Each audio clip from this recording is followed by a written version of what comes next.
किसी एक कारण से नहीं आते, अनेक कारणों से राम जी का अवतरण होता है। और उसमें से एक कारण स्वयंभू मनु और शत्रुपा रानी को बताया है। जब स्वयंभू मनु ने एक दिन देखा शीशे में, आईने में, दर्पण में, भगवान स्वयंभू मनु जैसे ही अपना चित्र देखते हैं तो स्वयंभू मनु घबरा जाते। बोले क्यों? बोले एक सफेद बाल दिखाई दे गया। बोले बचपन बीता खेल खेल में, भरी जवानी सोया, और टेक बुढ़ापा, अब सोचे तू क्या पाया क्या खोया। ये हालत स्वयंभू मनु की भी हो गई कि बचपन खेल में बीत गया, जवानी भोग में बीत गई, अब बुढ़ापा आया, अब तो हमको चौथे पन जाहि नृपकानन। चतुर्थ अवस्था तो महाराज 50 वर्ष के, हाँ 50 वर्ष बहुत होते हैं क्यों महाराज जी? 50 वर्ष बहुत नहीं होते संसार को समझने के लिए? कम है क्या 50 वर्ष? भगवान ने कितनी बड़ी छूट दी है। अरे 50 वर्ष दे दिए रहने के लिए, लेकिन हमको तो 50 वर्ष भी कम पड़ रहे हैं। हद हो गई।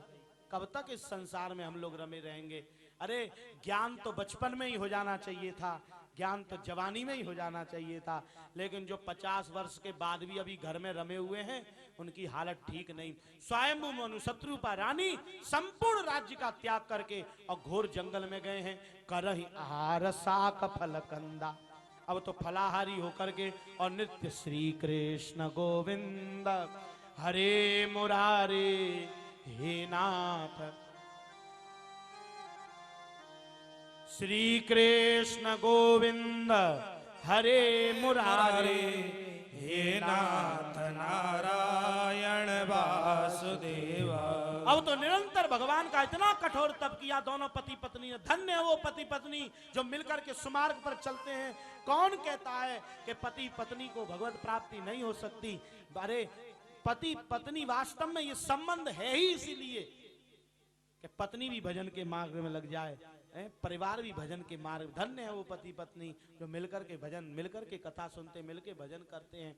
यही मार्ग अंतिम है। दोनों पति पत्नी ने भजन किया और इतनी तपस्या करी, इतनी तपस्या करी कि अब तो एक एक हड्डी निकल आई।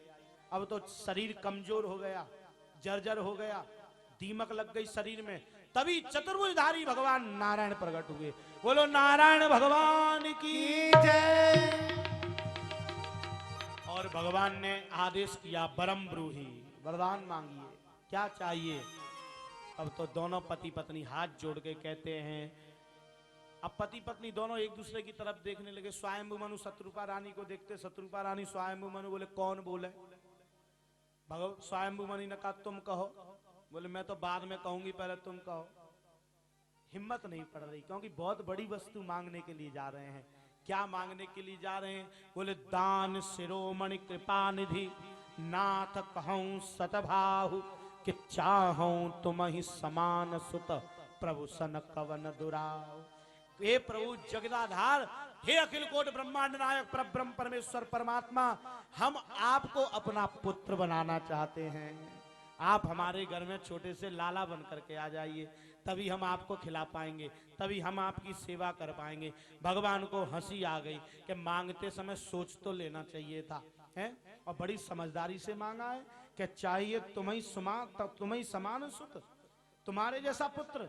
अरे शब्दों पर तो ध्यान देना चाहिए था, मेरे जैसा तो दूसरा कोई है ही नहीं। भगवान कहते हैं कि आप सरिस खो जो कहां जाए, आप सरिस खो जो कहां जाई।